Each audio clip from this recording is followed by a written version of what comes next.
Ada beberapa karya Syekh Mahfudz Termas yang hingga hari ini itu menjadi kurikulum wajib di beberapa institusi pendidikan Islam internasional.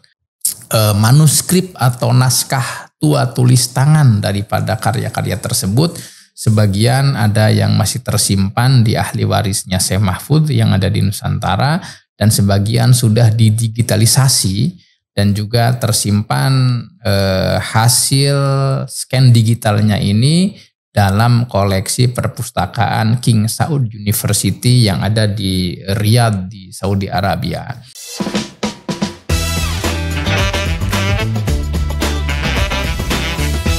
Assalamualaikum warahmatullahi wabarakatuh. Direktorat Pesantren di Kementerian Agama Republik Indonesia akan membuat satu program podcast yang bernama Mantra Pesantren atau Manuskrip Nusantara dari Pesantren. Podcast ini bertujuan untuk menggali, mengkaji, mengulas, menyiarkan terkait manuskrip-manuskrip karya-karya ulama Nusantara yang berasal dari latar belakang pesantren yang telah ada selama berabad-abad lamanya di Indonesia ini. Sebagaimana kita ketahui bahwasannya pesantren merupakan salah satu bagian yang tidak bisa terpisahkan dalam sejarah besar kehidupan bangsa dan negara Indonesia ini. Pada bulan November tahun 1928, dalam satu tulisannya yang dimuat di majalah Wasita, Bapak Pendidikan Republik Indonesia yaitu Ki Hajar Dewantara pernah mengungkapkan bahwasannya pesantren adalah model yang ideal bagi sistem pendidikan nasional di Indonesia. Hal ini karena di pesantren telah terbentuk satu buah sistem pendidikan, baik melalui figur kiai, pengasuh, dan juga para pelajar atau santrinya, kurikulumnya dan utamanya terkait etika, moral, dan juga budi pekerti yang begitu kental diajarkan, diterapkan, dan diwariskan di lingkungan pesantren itu sendiri. Selain itu, kita mengetahui bahwasannya dari rahim pesantren pula lah telah lahir tokoh-tokoh yang menjadi tulang punggung dalam sejarah perjuangan negara kesatuan Republik Indonesia. Banyak sekali dari rahim pesantren terlahir beberapa tokoh dalam dunia pendidikan, dalam dunia gerakan sosial, dalam kehidupan kebangsaan dan seterusnya. Termasuk halnya dari pesantren juga lahir beberapa pahlawan yang turut serta berjuang dalam menegakkan kemerdekaan dan mempertahankan kemerdekaan negara kesatuan Republik Indonesia ini. Hal lainnya yang juga tidak kalah penting nanti akan diulas para pemirsa sekalian adalah mengenai tokoh-tokoh pesantren yang bukan hanya memiliki pengaruh kontribusi di dunia nasional saja, tetapi juga di dunia internasional melalui gagasan-gagasan pemikiran mereka, karya-karya intelektual mereka, dan lain sebagainya. Rencananya nanti akan ada beberapa tema di sini yang akan menjadi tema pembahasan dalam program Mantra Pesantren Manuskrip Nusantara dari pesantren ini. Di antaranya ada karya-karya ulama pesantren yang menjadi rujukan pendidikan dan juga keilmuan di dunia internasional. Kemudian ada juga mengenai sejarah pesantren di Nusantara dari abad ke-14 sampai ke abad 19 Masehi atau pada masa pra-kemerdekaan. Lalu ada juga pembahasan mengenai kurikulum pesantren di Nusantara dan juga hubungan serta bandingannya dengan institusi-institusi pendidikan Islam internasional seperti di Al-Azhar Mesir atau Qurawiyin yang ada di Maroko. Lalu ada juga pembahasan mengenai tokoh-tokoh ulama yang menjadi rujukan pesantren, di antaranya ada Syekh Yusuf Makassar mengenai karya-karya, pemikiran dan juga peran dari Syekh Yusuf yang mendunia. Lalu ada Syekh Nawawi Banten yang dikenal sebagai Bapak Pesantren Nusantara yang mendapatkan julukan Sayyid Ulama Il-Hijaz. Lalu tokoh lain ada juga mengenai Syekh Mahfud Termas yang mana karya, kiprah dan pengaruhnya dalam membentuk tradisi keilmuan pesantren di Indonesia. Lalu ada juga catatan sejarah yang ditulis oleh orientalis Belanda mengenai kehidupan pesantren, tokoh-tokoh dan kurikulumnya pada abad ke-19 di Jawa ya. Termasuk halnya kiprah perempuan pesantren dalam membangun bangsa dan negara ini, termasuk halnya tokoh-tokoh pesantren nasional di awal abad ke-20, ada Kiai Jasim Asy'ari di Jawa, kemudian ada Syekh Sulaiman Ar-Rusuli di Minangkabau di Sumatera, ada juga Syekh Abdul Rashid di Kalimantan Selatan, ada juga Syekh As'ad dari Sengkang di Sulawesi Selatan ya. Itu di antara beberapa tema dalam program mantra pesantren atau manuskrip Nusantara dari pesantren ini.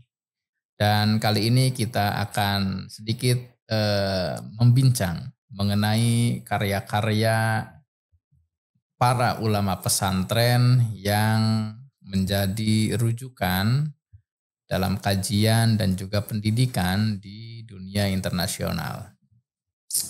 Para pemirsa sekalian, sebagaimana kita ketahui bahwasannya pesantren selain kaya oleh tokoh-tokoh yang memiliki kiprah, jasa, kontribusi yang begitu besar dalam kehidupan keagamaan, kehidupan kemasyarakatan dan juga kebangsaan di Indonesia ini, ternyata pesantren juga sangat kaya oleh sejumlah tokoh, para ulamanya yang menulis karya di mana karya-karya yang mereka hasilkan itu bukan hanya menjadi rujukan di tanah air, tetapi juga menjadi pedoman, rujukan, bahan kajian di dunia internasional. Kita bisa menyebut misalkan salah satu tokoh yang berasal dari pesantren di Nusantara. Ada namanya Syekh Muhammad Mahfuz bin Abdullah bin Abdul Manan At-Tarmasi Al-Jawi Sumalmaki atau yang dikenal dengan nama Syekh Mahfuz dari Termas. Beliau berasal dari Termas, Pacitan, kemudian bermukim di kota suci Mekah, mengajar di sana, melahirkan banyak karya di sana dan juga wafat di kota suci tersebut pada tahun 1920. Ada beberapa karya Syekh Mahfud Termas yang hingga hari ini itu menjadi kurikulum wajib di beberapa institusi pendidikan Islam internasional. Di antaranya adalah di Fakultas Al-Quran dan ilmu-ilmunya di Universitas Al-Azhar di Provinsi Tonto yang ada di Mesir. Salah satu kurikulum yang menjadi pegangan wajib di Fakultas Al-Quran dan ilmu-ilmunya atau Kuliyatul Quran wa Ulumi di Universitas Al-Azhar Tonto ini adalah karya yang ditulis oleh Syekh Mahfud Termas dalam bidang keilmuan ilmu qiraat asyrah. Karya tersebut berjudul Ghunyatut Thalabah Syarah ala Manzumah At-Thaibah fi Qiraat al-Asyrah. Selain itu, Syekh Mahfud Termas juga menulis sejumlah karya yang dalam tradisi keilmuan Islam disebut sebagai karya yang besar ya atau kitab mutawalat. Di antaranya adalah Syekh Mahfuz menulis satu buah karya dalam bidang ilmu hukum Islam atau fikih. Karya tersebut berjudul Hasyiyah At-Tarmasi ala Syarah Al-Manhaj Al-Qawim ala matan masail at-ta'lim. Karya ini dalam versi terbitan terbaru diterbitkan oleh Darul Minhaj di Saudi Arabia. Itu tercetak sebanyak 7 jilid volume, dan kita bisa bilang kalau karya Syekh Mahfudz yang berjudul Hasyiah Tarmasi ini adalah kitab hukum Islam mazhab Syafi'i yang paling besar yang ditulis pada permulaan abad ke-20 di seluruh dunia Islam. Lalu Syekh Mahfudz juga menulis karya lain yang menjadi rujukan dalam dunia internasional dalam bidang ilmu usul al-hadis atau ilmu mustalahil hadis. Beliau menulis satu buah karya yang berjudul Manhaj Zawin Nazar Syarah ala Manzumah Ahlil Athar, atau syarah terhadap kitab Alfiyah ilmu hadisnya yang ditulis oleh Imam As-Suyuti. Dan juga masih banyak sekali kitab-kitab karya Syekh Mahfudz Termas lainnya dalam bidang usul tafsir. Di antaranya Syekh Mahfudz menulis satu buah karya berjudul Fathul Khabir, syarah ala Manzumah ilmi tafsir. Lalu dalam bidang usul fikih, Syekh Mahfudz juga menulis karya tebal sekali berjudul Hasyiah Nailil Ma'mul ala Syarah Ghayatil Wusul ala Matan Lubbil Usul. Dan semua karya Syekh Mahfudz tersebut itu ditulis dalam bahasa Arab. Manuskrip atau naskah tua tulis tangan daripada karya-karya tersebut sebagian ada yang masih tersimpan di ahli warisnya Syekh Mahfudz yang ada di Nusantara, dan sebagian sudah didigitalisasi dan juga tersimpan hasil scan digitalnya ini dalam koleksi perpustakaan King Saud University yang ada di Riyadh di Saudi Arabia. Lalu selain Syekh Mahfudz ada juga tokoh yang berasal dari pesantren di Nusantara lainnya yang juga karyanya menjadi rujukan dan juga bahan ajar di institusi pendidikan Islam internasional. Jika Syekh Mahfudz tadi karya-karyanya banyak ditulis dalam bidang ilmu qiraat asyrah, dalam bidang hukum Islam, dalam bidang usul fiqh, dalam bidang ilmu mustalahul hadis, dalam bidang ilmu usul tafsir dan lain sebagainya. Lalu ada juga seorang ulama Nusantara lain yang berasal dari pesantren, namanya adalah Syekh Muhammad Ihsan bin Dahlan bin Soleh Al-Jampesi Al-Kediri Al-Jawi. Syekh Ihsan ini berasal dari Jampes, salah satu wilayah yang ada di Kediri di Jawa Timur, yang wafat pada tahun 1951. Syekh Ihsan Dahlan ini menulis sebuah karya dalam bahasa Arab dalam bidang ilmu tasawuf atau ilmu akhlak atau ilmu tazkiyatun nafas. Karya Syekh Ihsan tersebut berjudul Sirajut Thalibin Syarah ala Minhajil Abidin. Teks Minhajul Abidin sendiri adalah karya yang ditulis oleh seorang ulama besar dunia Islam yang sangat fenomenal yang bernama Hujjatul Islam Al-Imam Al-Ghazali. Lalu karya Minhajul Abidin ini dibuat syarah atau komentar oleh Syekh Ihsan Dahlan dengan judul Sirajut Thalibin. Karya ini dicetak, dan cetakan dari karya Sirajut Thalibin ini ada banyak versi ya. Ada yang dicetak di Beirut, ada yang dicetak di Kairo dan di beberapa kota lainnya. Yang menarik dari karya Syekh Ihsan Dahlan ini adalah sampai hari ini karya tersebut masih dibacakan, diajarkan diantaranya di beberapa forum halakoh yang ada di Al-Azhar. Pada masa sekarang ini ada satu orang guru besar tasawuf dari Al-Azhar ya yang membacakan kitab tersebut, namanya adalah Syekh Ahmad Al-Hajjin.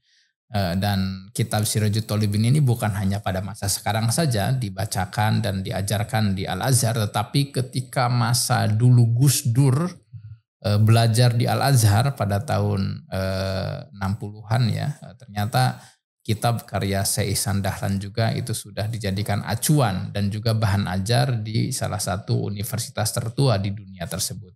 Selain karya yang ditulis oleh Syekh Ihsan dalam bidang tasawuf atau juga yang ditulis oleh Syekh Mahfud Termas dalam bidang banyak hal, karya ulama yang berasal dari pesantren Nusantara lainnya yang juga banyak dijadikan acuan kurikulum di dunia internasional ini adalah karya daripada cucunya Syekh Nawawi Banten.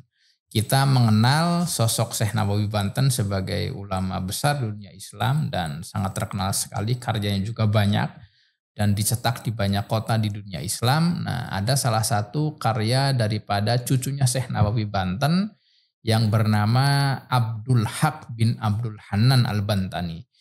Yang menarik adalah bahwasannya salah satu karya yang ditulis oleh Syekh Abdul Haq Banten ini adalah karya dalam bidang ilmu tata bahasa Arab ya. Kita bisa bayangkan di sini bagaimana seorang ulama Nusantara menulis karya dalam bahasa Arab, dalam bidang ilmu tata bahasa Arab, dan karya ini dipublikasikan di banyak kota di negara-negara Arab dan dijadikan rujukan kajian oleh orang-orang Arab. Ini menurut saya hal yang menarik sekali. Dan karya tersebut berjudul Hasyiah Tadrijil Adani ala Syarah At-Taftazani ala Matan Sarf Az-Zanjani ya. Jadi cukup tebal karya yang ditulis oleh Syekh Abdul Haq Banten ini dalam bidang ilmu morfologi Arab ya, atau ilmu sorof, salah satu bidang kajian dalam ilmu tata bahasa Arab. Dan Syekh Abdul Haq Banten ini wafatnya di Mekah pada tahun 1906, lebih dulu dari wafatnya Syekh Mahfud Termas dan jauh lebih dulu daripada wafatnya Syekh Ihsan Dahlan. Kalau Syekh Abdul Haq ini wafatnya tahun 1905, Syekh Mahfud 1920 dan Syekh Ihsan Dahlan 1951.